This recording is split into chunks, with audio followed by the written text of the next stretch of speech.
Vihari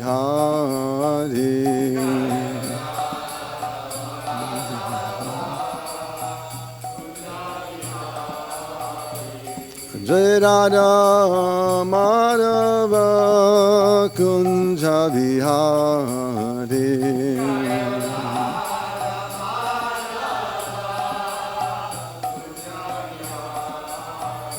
Jai Gopi Jana Vallabha Girivardhari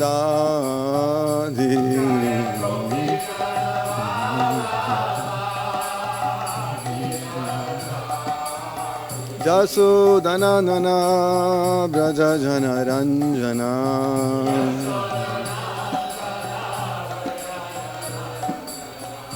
Jasodhana Nana Braja Jana Ranjana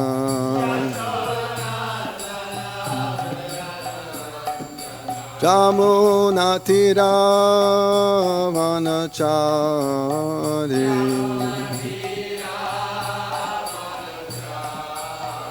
Jamuna Tira Vanachari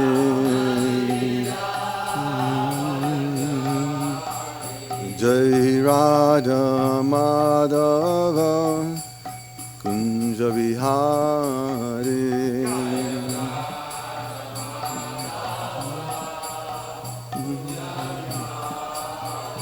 Jai Radha Madhava Kunja Vihari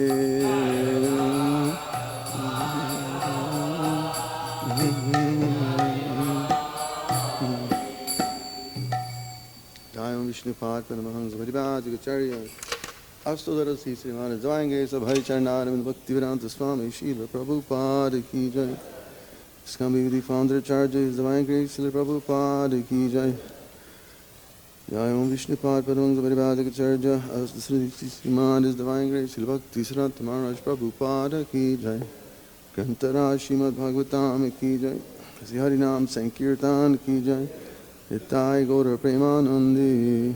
All glories to the Sama devotees.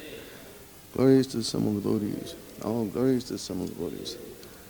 Glories to Sri Guru and Gauranga.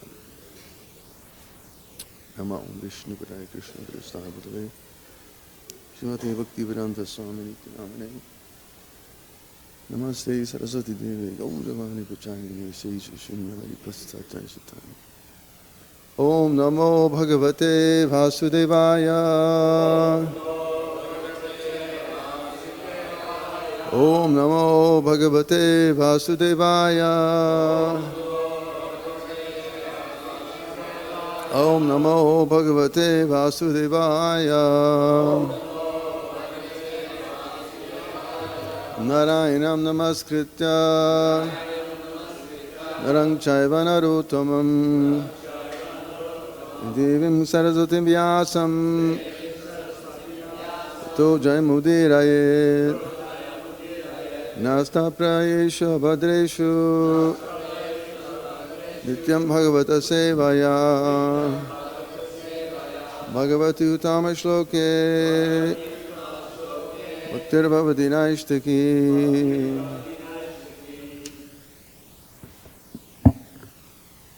Reading from Srimad Bhagavatam, 3rd Canto, Chapter 29, entitled Explanation of Devotional Service. Text number 33, is it?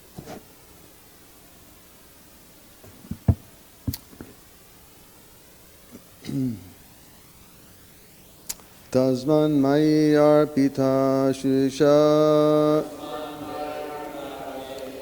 Tasmān mayy arpitāśeṣa kriyārthātmā nirantaraḥ kriyārthātmā nirantaraḥ arpitātmanaḥ puṁso arpitātmanaḥ puṁso mayy sannyasta-karmaṇaḥ mayy sannyasta-karmaṇaḥ tasmān mayi arpitāśeṣa. Excuse me, that was my fault. I didn't finish those last two lines. Na paśyāmi param bhūtam akartuḥ sama-darśanāt akartuḥ sama-darśanāt tasmān mayy arpitāśeṣa kriyārthātmā nirantaraḥ mayy arpitātmanaḥ puṁso mayy sannyasta-karmaṇaḥ na paśyāmi paraṁ bhūtam akartuḥ sama-darśanāt. Please chant.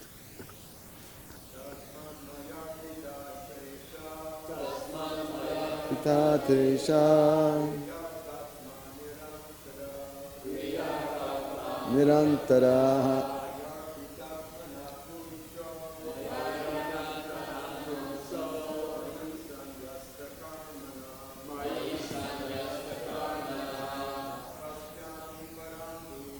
na paśyāmi param bhūtam akartuḥ sama-darśanāt tasmān mayy arpitāśeṣa kriyārthātmā nirantaraḥ mayy arpita puṁso mayi sannyasta-karmaṇaḥ na paśyāmi param bhūtam akartuḥ sama-darśanāt tasmān mayi arpitāśeṣa nirantaraḥ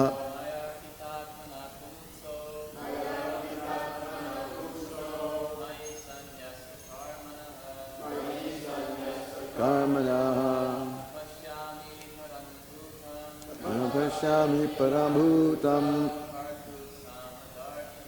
akartuḥ sama-darśanāt tasmāt mayi arpitāśeṣa kriyārthātmā nirantaraḥ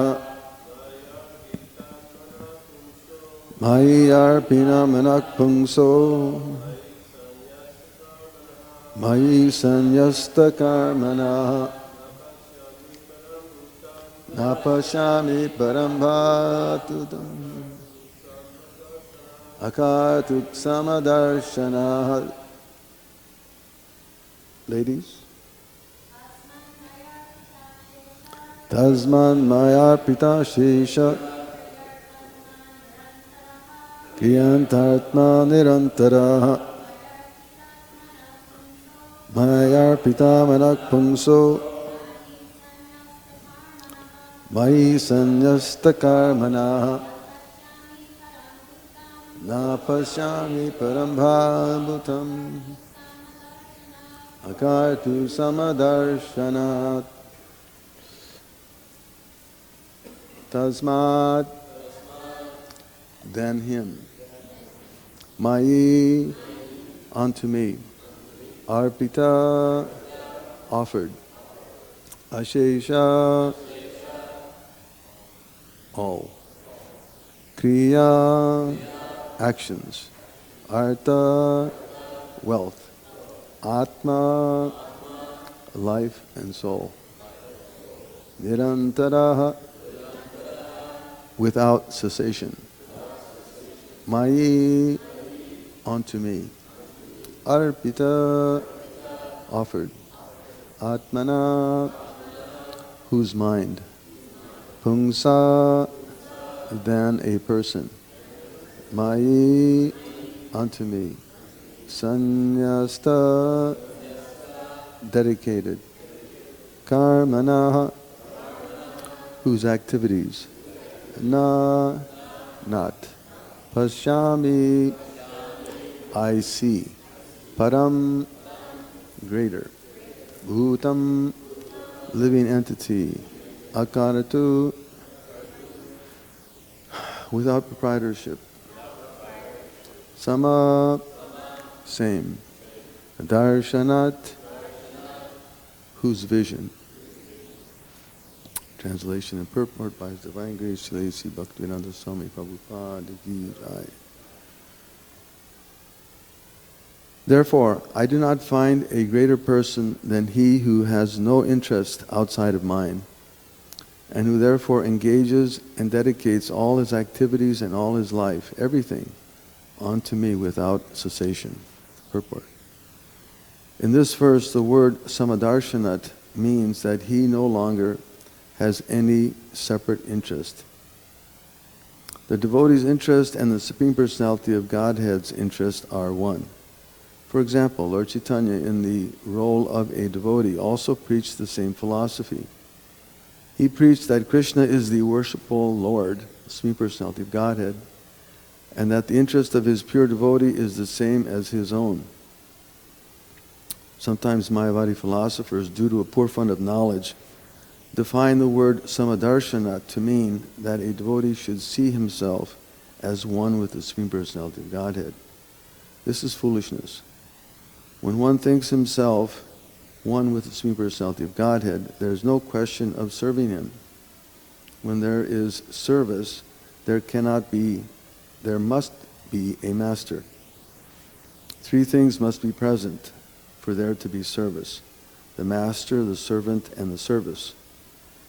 Here it is clearly stated that he who has dedicated his life, all his activities, his mind and his soul, everything for the satisfaction of the Supreme Lord, is considered to be the greatest person. The word akartuḥ means without any sense of proprietorship. Everyone wants to act as the proprietor of his actions so that he can enjoy the result. A devotee, however, has no such desire. He acts because the Personality of Godhead wants him to act in a particular way. He has no personal motive. When Lord Caitanya preached Krishna consciousness, it was not with the purpose that people would call him Kṛṣṇa, the Supreme Personality of Godhead. Rather, he preached that Kṛṣṇa is the Supreme Personality of Godhead and should be worshipped as such.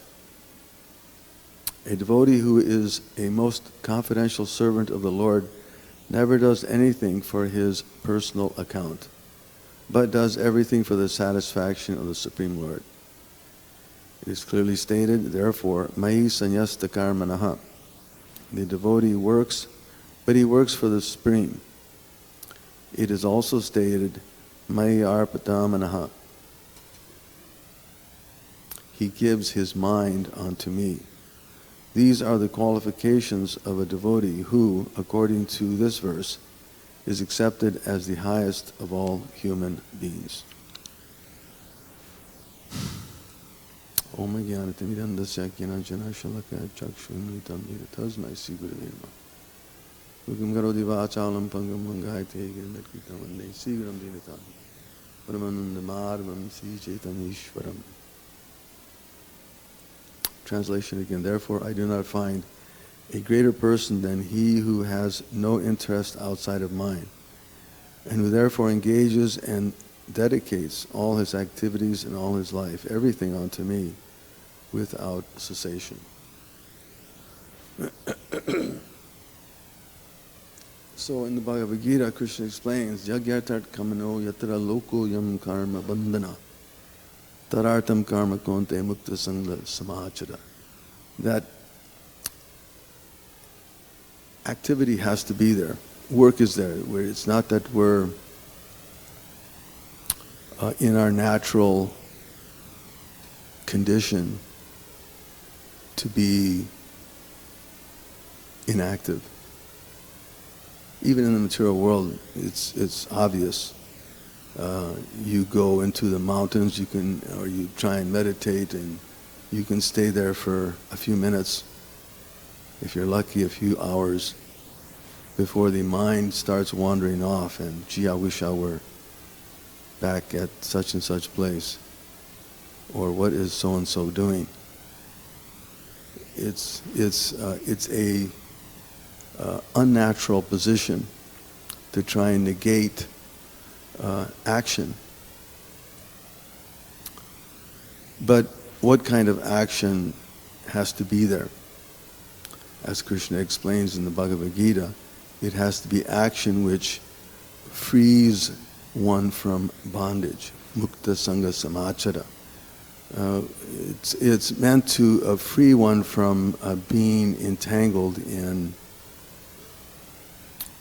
acts of bondage, right? Karma bandhana, those activities which we perform for our own gratification, as Prabhupada explains so nicely in this purport, that the devotee is quite the opposite.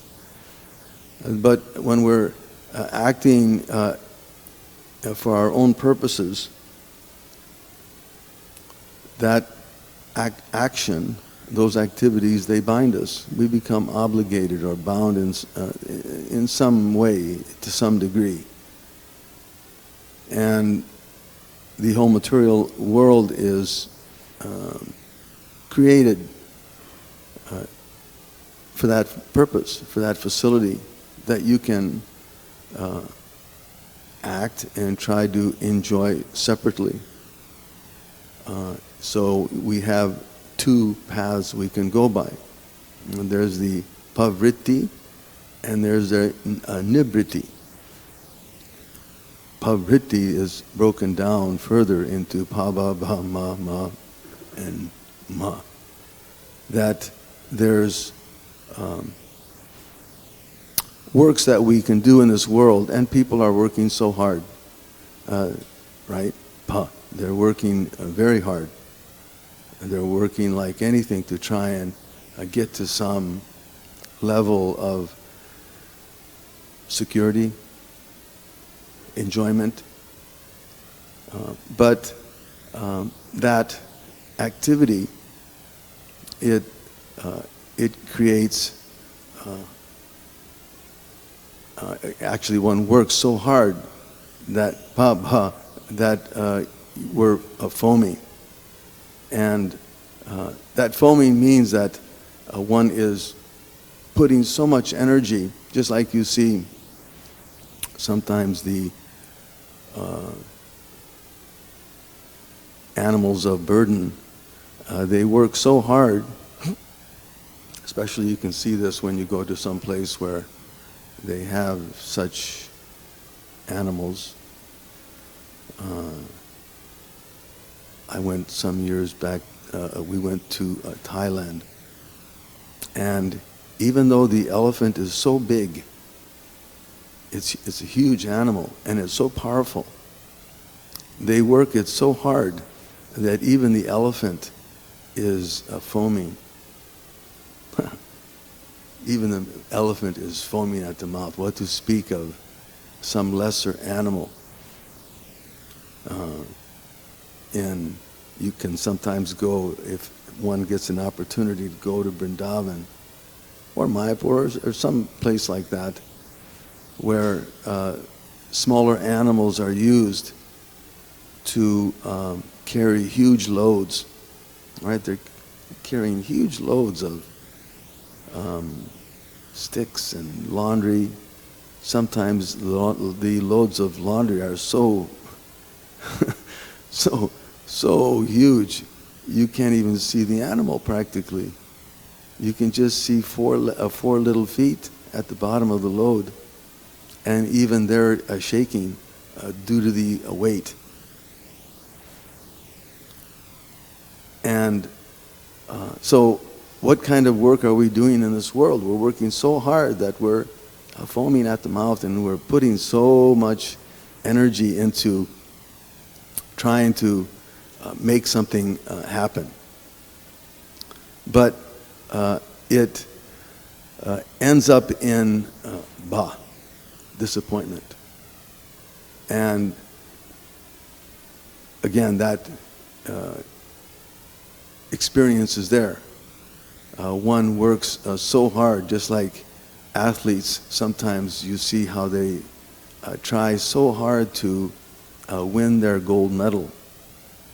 They want to win that race. But when they lose, or someone loses a contest, you see how, what is that, what is the ecstasy of victory, the agony of defeat?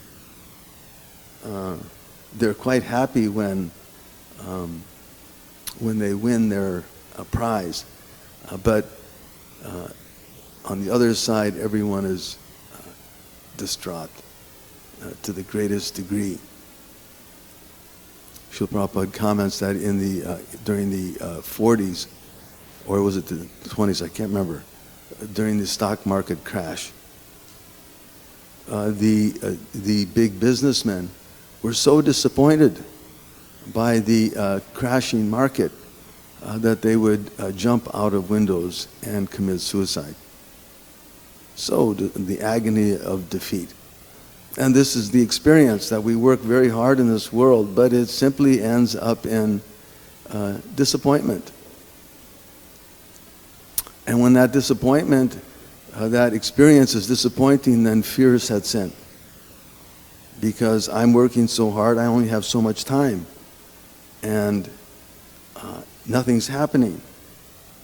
All of a sudden fear sets in. I'm losing my footing. And anxiety, and the obvious experience is that from that fear one becomes full of anxiety. And so we have to go to the doctors or the hospitals or the psychiatrists and get a heart attack or whatever. And then finally mrityu, or death. This is a path of those who are engaged in the Pavritti Marg, the path of trying to make something happen in this world, which is just not possible. It's not possible. It ends in due course. Instead, one should be interested in the nivritti, or that pravritti, what is that? Nivritti tarsha upagiyamanas, bhavosaras chotram manobhiramat.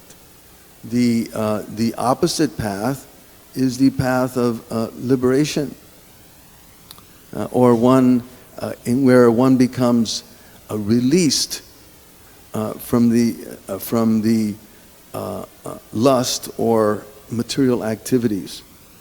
Because right now we're very focused on trying to enjoy the material energy.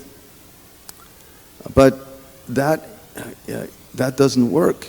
And this whole wonderful purport that Srila Prabhupada is making point here is that the Lord himself, Caitanya Mahaprabhu, had to come and show by practical example. Right? Vairagya Vijnanija Bhakti Yoga. He came to teach the process by which one can follow the nivritti path, or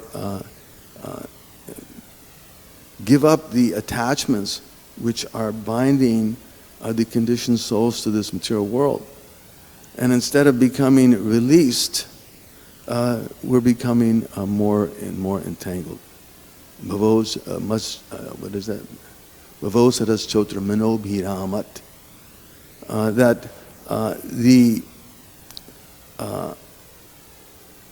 solution is, or the remedy for, or the medicine for becoming freed from this is the activity of Bhakti Yoga, or the process of devotional service or Kṛṣṇa consciousness as exemplified by Caitanya Mahaprabhu. It's the right medicine for dealing with the disease of material life. And but how to receive that? That's another point that Srila makes here, how is that effectuated in society? It's given by the parampara system. The Lord himself is showing here by example that the process is to, and he showed by personal example, the process is to be engaged in devotional service and share it with others. That is the means by which one can get free from this misconception that the material world is a place of comfort. There's no such thing. There's no such thing. Instead, we're suffering from the disease of material attachments. And so the Lord has to come, as Prabhupada points out here, Lord Caitanya Mahaprabhu, in the role of a devotee, preached and showed by a practical example that Kṛṣṇa is the worshipful Lord. It is that verse, Ashli-shavapadarnam panashtumam adarshana marmatam kurutuva. I know only Kṛṣṇa as my worshipful Lord. There's this idea, as Prabhupada points out here, that sometimes the Mayavadi philosophers, due to their poor fund of knowledge, they have this delusional idea that sama-darśanāt means that a devotee should see himself as one with the Supreme Personality of Godhead. This is some delusional concept that the living entity who is struggling in this material world, and through a little bit of maneuvering, can all of a sudden realize that he's a God. It's silly. It makes no sense. When one thinks himself one with the personality of Godhead, there's no question of serving him. When there is service, there must be a master. Three things must be present: the service, the master, and the servant. And this is the example that Caitanya Mahaprabhu himself set. That he engaged wholeheartedly in distributing the process of Kṛṣṇa consciousness, and showed by example how, and Prabhupada makes this point again, that the devotee of the Lord, everything is engaged for the satisfaction of the Lord. Karma manasagira, the body, mind, and words. Everything is engaged in the service of the Lord, and that qualifies one as being jivan mukta, or freed finally freed from the pushings and the struggle that the living being has to go through in the material world. It's only by the process of dedicating oneself to the service of the Lord, through the process of Kṛṣṇa consciousness. Prabhupada writes here, a devotee has no other desire, narayana parayana. This is, again, the Bhagavatam tells us also that the devotee of the Lord, whatever his condition, he's simply interested in rendering service. Narayana parayana. Or nakutasana bibhiti. There's no other interest, and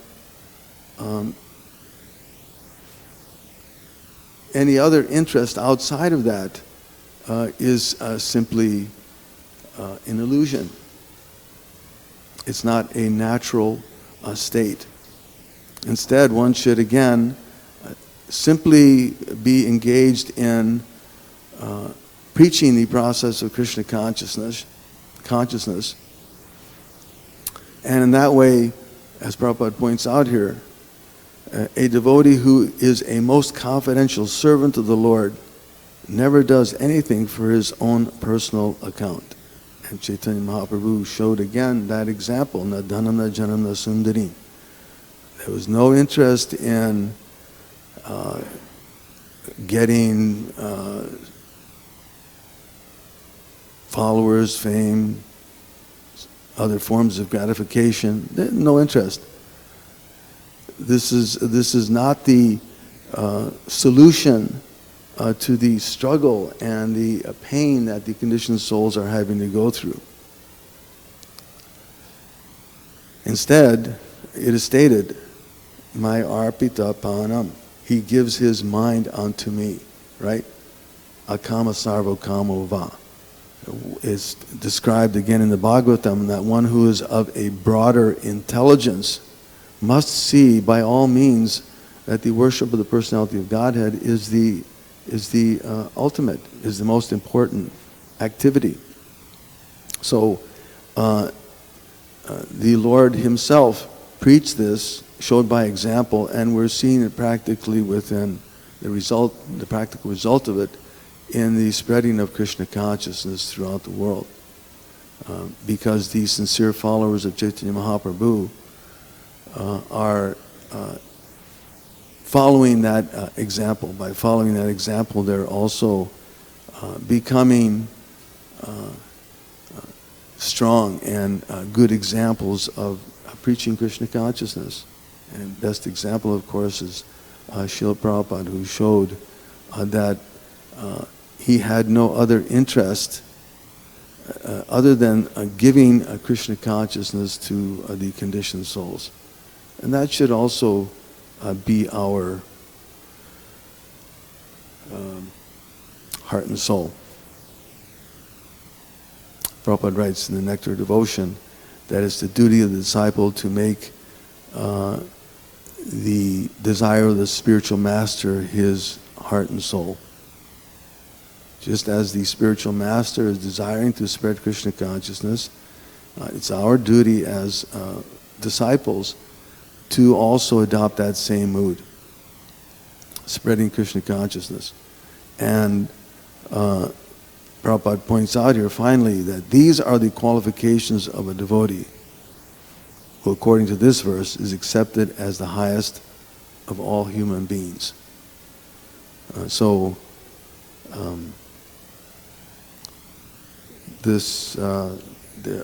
following verses, Kapila further describes the wonderful qualities of the devotees who are engaged in devotional service, and it's something that we should